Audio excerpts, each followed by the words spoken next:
So there's an absolutely obvious example. This is Herb Robert. It's got this little pink 5-petalled flower, and it's just growing in the detritus that's accumulated around these bricks. It's an absolute crack in the pavement plant, as well as something that you might find on a nice mossy bank or on a wall. And it smells strongly of geranium, makes a lovely tea.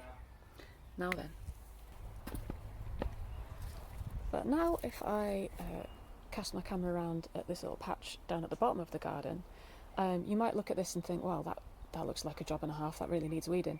And sure, maybe it does need weeding. If I'm to grow anything else here, then probably I should turn it over at least. But before you do, if you know what some of these plants are and you're going to dig them up anyway, well, you may as well use them for their edible benefits as well. So here is the white version of that Herb Robert that you saw the pink version of before. This seems to be something we have a fair bit of in the northwest of England, and apparently it's in Ireland as well. It might have originated there, I'm not sure. I think it's delightful actually. Same plant, just a different colourway, as often happens. And do you know, if it hadn't just volunteered to be here by itself, I would have just as if it hadn't volunteered to be here by itself, I could just have easily been persuaded to buy a packet of seeds of this, because just look how pretty it is, with the white contrasting against that deep red stem. Here's another one. If I was going to dig this up, I would be wanting to use the roots of it at least. This is Clove Root, or wood avens, often found in woodlands as well, the clue is in the name. It's got a wonderful flavour on the roots of that, so if you're digging it up anyway, why not? We've also got the classic dandelion right next door. Again, if you're digging it up anyway, why not use the roots for something, as well as these lovely sunshiny flowers, and the leaves of course are a classic in a salad. There's another plant. This one's kind of going to seed now a little bit. You can see these long, thin seed capsules that come after the little tiny white cross-shaped flowers. So this one's Hairy Bittercress, which is another absolute crack in the pavement kind of a plant. It'll be growing in the slightest tiny bit of soil.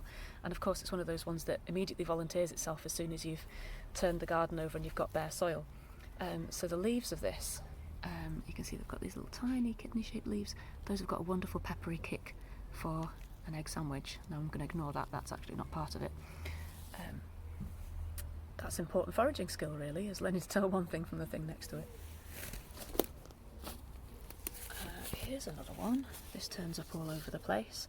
So I've got some broadleaf plantain here, which is very nutritious. You can use it like cabbage or kale, and if you leave it there long enough that it can flower and seed, then you've got yourself a vegan egg replacer as well. And just here is the cousin of broadleaf plantain. This is Ribwort Plantain, so same family, just a slightly different shape of leaf. It's longer and more pointy. Once again, you can use this like kale or cabbage. Just look for those characteristic parallel veins on the back.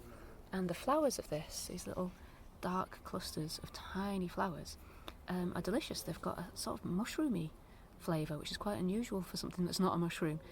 So I like using them in stews and stir fries.